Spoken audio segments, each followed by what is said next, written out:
futuro. Bien, Julio César Navarro es director de gestión del conocimiento de la Autoridad Nacional del Agua y está con nosotros a propósito del Día Mundial del Agua.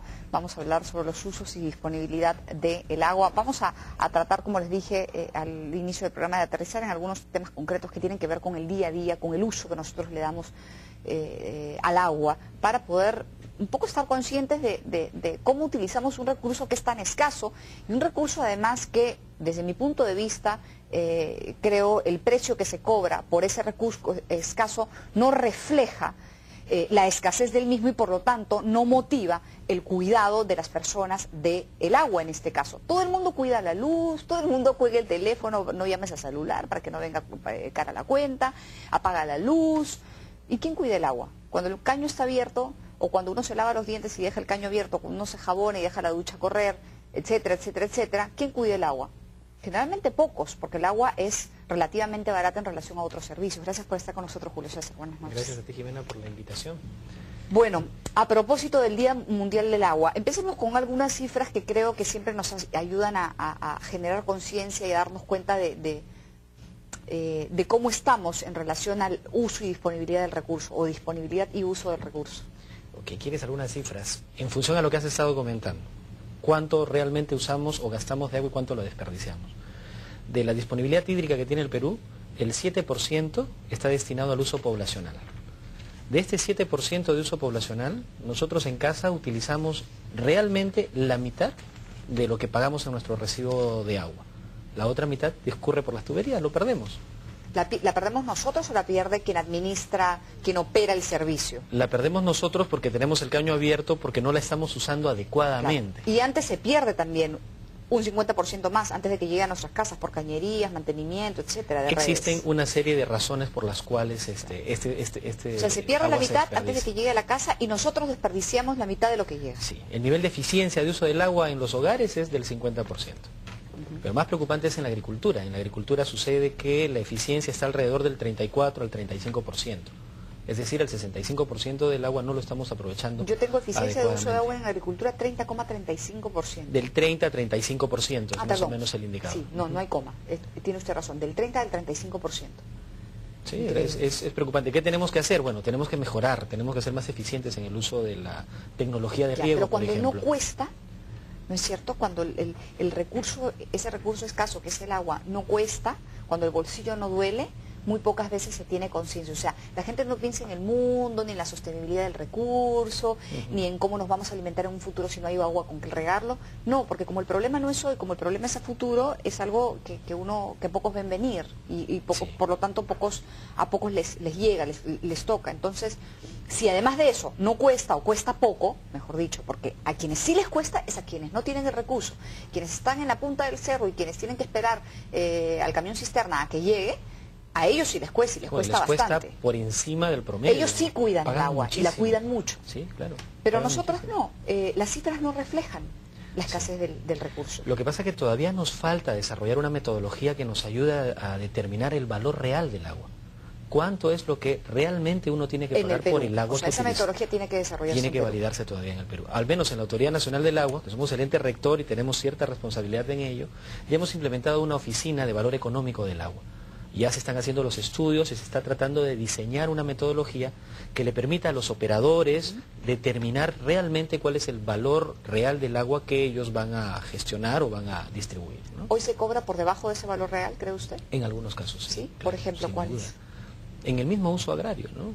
Por ejemplo, ejemplo muy simple. Un campesino tiene 10 hectáreas y la dotación de agua que se le ha asignado de repente es para 20 hectáreas. Entonces, lo que este señor está haciendo, está usando el doble del agua que necesita. No solamente está pagando poco por ello, sino que está afectando las condiciones de sus suelos. O sea, está generando una salinización de sus suelos y eso va a impactar necesariamente en la calidad de sus productos. Entonces, hay una serie de repercusiones por falta de una conciencia real del uso eficiente del recurso. Pero eso también tiene que ver con otra cosa que ya le corresponde al Ministerio de Cultura y no al agua: entrega de información oportuna sobre cultivos, qué cultivar, qué fertilizantes usar. todo eso se combina con la labor de ustedes, porque Sí. claro, si finalmente se resuelve esa parte que tiene que ver con el uso eficiente del agua, o mejor dicho, esa parte que tiene que ver con el uso eficiente del agua no se termina de resolver si no se tiene la oportunidad, la información oportuna, ¿no es cierto?, en su momento para tomar algunas otras decisiones. Para atender un poco esa necesidad se tiene que conformar, y esperemos que este año así sea, el Sistema Nacional de Gestión de Recursos Hídricos.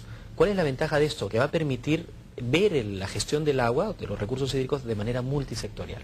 Está producción, está el Ministerio de Salud, está el Ministerio de Agricultura, el Ministerio de la Producción, el Ministerio de Energía y Minas, todos ellos, de la mano con los representantes de los gobiernos regionales, de los gobiernos locales, tienen que ayudar a tomar las mejores decisiones o planificar o desarrollar la estrategia y política nacional de los recursos hídricos. Ok, entonces se están transparentando o se van a transparentar, me imagino también el proceso, cómo es que llegan o cómo es que van a llegar a una, no sé si llamarle nueva tarifa o a una forma distinta de empezar a cobrar para sincerar la tarifa. Sí. Ese procedimiento a través del cual ustedes están haciendo ese trabajo, se va a mostrar en la página web de Lana. El doctor Hugo Jara tiene una especial preocupación en ello. El comentario que él nos hace, el jefe de la autoridad de Lana, es muy simple, ¿no? ¿Cuál es el valor agregado que nosotros tenemos que darle al país en la responsabilidad que tenemos de gestionar los recursos hídricos? Primero tenemos que hacer entender a la población que el agua tiene un valor y que quien quiere tener agua de calidad y en la cantidad suficiente tiene que estar dispuesto a pagar el valor que esa agua le representa. Claro. Obviamente, en la parte más alta, donde no hay infraestructura, le será un poco más cara, ¿no? En una población, en el uso en el que nosotros le damos, tendrá un poco mayor valor. Pero ¿qué sucede con aquellas industrias que además generan vertimientos que contaminan las fuentes? Pues ellos por sus vertimientos también tendrán que pagar el valor correspondiente. Claro. O, en todo caso, las empresas que venden cervezas, gaseosas, utilizan al agua como un insumo. Entonces, ellos también deberían de pagar el precio real del agua que están utilizando como materia prima para su producto. ¿Y este trabajo cuándo va a estar listo? O sea, ¿cuándo podríamos ya empezar a discutir sobre eventualmente las nuevas tarifas que tendríamos que pagar los peruanos en todos los sectores, a nivel empresarial, grandes, pequeñas empresas, agricultura, ciudad, etcétera? Yo creo que en 4 meses, 5 meses, ya el tema va a entrar en debate. Nosotros estamos promoviendo en 4 meses un simposio, un foro abierto sobre el valor del agua en el Perú. Entonces, a partir de ahí vamos a empezar a crear ya un poco más de conciencia y ya con cifras claras, con metodologías aplicadas, con experiencias nacionales, internacionales, vamos a poder encontrar mecanismos que nos ayuden a mejorar, a ser más eficientes en la gestión del recurso. Okay. Pero los precios van a cambiar. Sí, sí tienen que cambiar, definitivamente, ¿no? Nos quejamos de que no tenemos agua, o lo que ha pasado en Ica, las tuberías colapsan porque tienen 40, 50 años. ¿Por qué? Porque de repente la empresa que presta el servicio de agua y saneamiento no tiene los suficientes recursos para hacer el mantenimiento o la reposición de sus tuberías, porque de repente la tarifa que paga es muy poca. Entonces hay que incrementar un poco más esa tarifa. Yo creo que cualquiera estaría dispuesto a pagar 2%, 3% más su tarifa, porque sabe que con eso va a tener la garantía de que no va a tener problemas como los sucedidos en Ica, ¿no? Tiene que ver con la tarifa y tiene que ver también con la eficiencia de la gestión del recurso. O sea, sí, quien opera no solamente tiene que cobrar y tener la posibilidad de cobrar más según lo que el recurso vale, sino tiene que tener la posibilidad o tiene que tener la capacidad de gestionar adecuadamente el recurso. Lo que el ministro de Agricultura lo dijo hoy ahora en la mañana. Se tienen los recursos, pero no se tiene la habilidad para la gestión eficiente. Tenemos que ser competitivos. Ese es un poco el mensaje que en la mañana el ministro de Agricultura, Luis Ginocchio, lo dio a entender justo en la celebración del Día Mundial